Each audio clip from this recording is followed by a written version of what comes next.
चंद माह कबल साबिक DG/ISPR major general Asif Ghafoor उम्रे की अदायगी की गरज से सऊदी अरब गए थे और बड़ी तादाद में पाकिस्तानियों ने बैतुल्ला और रोज़ा रसूल सल्लल्लाहु अलैहि वसल्लम पर उनकी तस्वीर और वीडियोज सोशल मीडिया पर शेयर की थी। कायनात के दो मुकद्दस तरीन मकामात पर जब मेजर जनरल आसिफ गफूर हाजिरी देने के लिए तशरीफ ले गए थे तो उस वक्त पाकिस्तानियों ने उनसे वालिहाना मोहब्बत का इजहार किया था। हरम शरीफ की हदूद हो या मस्जिद नबवी सल्लल्लाहु अलैहि वसल्लम के सहन, हर जगह पर पाकिस्तानी उनके गिर्द जमा हो जाते, उनके पास खड़े होकर तस्वीर खिंचवाते और उनसे इजहार मोहब्बत करते। बल्कि हरम शरीफ की हदूद में तो पाकिस्तानी इस कदर बड़ी तादाद में उनके इर्द गिर्द जमा हो गए थे कि बाकायदा आसिफ गफूर साहब को वहां से उठकर अपनी जगह तब्दील करनी पड़ी थी और पाकिस्तानियों को वहां से हटाना भी पड़ा था। मगर इस सारी गहमा गहमी और मोहब्बतों के इस सिलसिले के दौरान भी आसिफ गफूर साहब उस काम से गाफिल ना हुए जिसको अदा करने के लिए वो इस मुकद्दस सरजमीन में गए थे। उन्होंने खूब इबादत भी की और अभी हाल ही में सोशल मीडिया पर उनकी एक तस्वीर बहुत ज्यादा वायरल हो रही है जिसमें वो रोज़ा रसूल सल्लल्लाहु अलैहि वसल्लम की जालियों के सामने खड़े होकर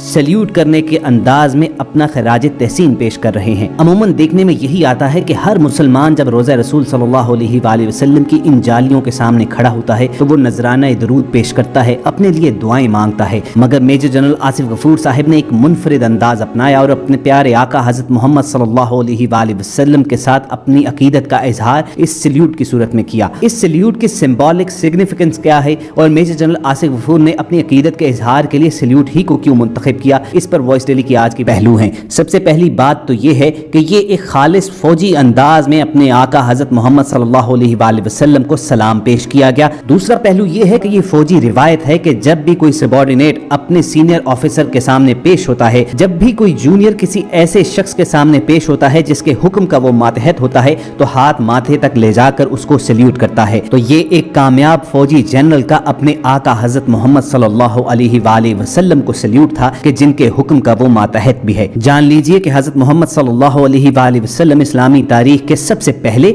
और कामयाब तरीन सिपा सलार भी हैं। आपके ज़ेरे क़यादत लड़ी गई जंगों में किसी में भी मुसलमानों ने शिकस्त ना खाई। ग़ज़वा उहद में जो एक महदूद पैमाने पर मुसलमानों को शिकस्त हुई थी उसके बारे में अल्लाह ताला ने कुरान मजीद में इरशाद फरमा दिया था कि ये महज तुम्हें सबक सिखाने के लिए था, वरना हमारे प्यारे आका वो हस्ती हैं कि जिनकी अस्करी फहमो फरासत के ना सिर्फ मुसलमान बल्कि दुनिया भर के गैर मुस्लिम भी कायल नजर आते हैं। नबी रहमत सल्लल्लाहु अलैहि वसल्लम एक ऐसे सिपा सलार थे, ऐसी अस्करी फहमो फरासत के मालिक थे कि महदूद वसाइल के बावजूद, दुश्मन से तादाद में हमेशा कम होने के बावजूद आपने हमेशा दुश्मन पर फतह पाई। चाहे वो ग़ज़वा बदर हो, ग़ज़वा उहद हो, मदीना के इर्द गिर्द ग़ज़वा खंदक हो और सबसे अहम और बड़ी बात कि फतह मक्का, कि जब आपने दुश्मन के गढ़ को बगैर लड़े ही फतह कर लिया था। तो जब आसिफ गफूर जैसा एक फौजी जनरल रोज़ा रसूल सल्लल्लाहु अलैहि वसल्लम पर हाजिर होता है तो ऐसे बेमिसाल सिपा सलार को एक सल्यूट करना तो उनका बनता है। और बिलाशुबा इस खूबसूरत तर्ज अमल पर मेजर जनरल आसिफ गफूर भी मुबारकबाद के साथ साथ खिराज तहसीन के लायक हैं। चलिए अल्लाह ताला के हुजूर हम मिलकर दुआ करते हैं कि वो मेजर जनरल आसिफ गफूर को मजीद तरक्कियां और इज्जत अता फरमाए और उन्हें इसी तरह राह रास्त पर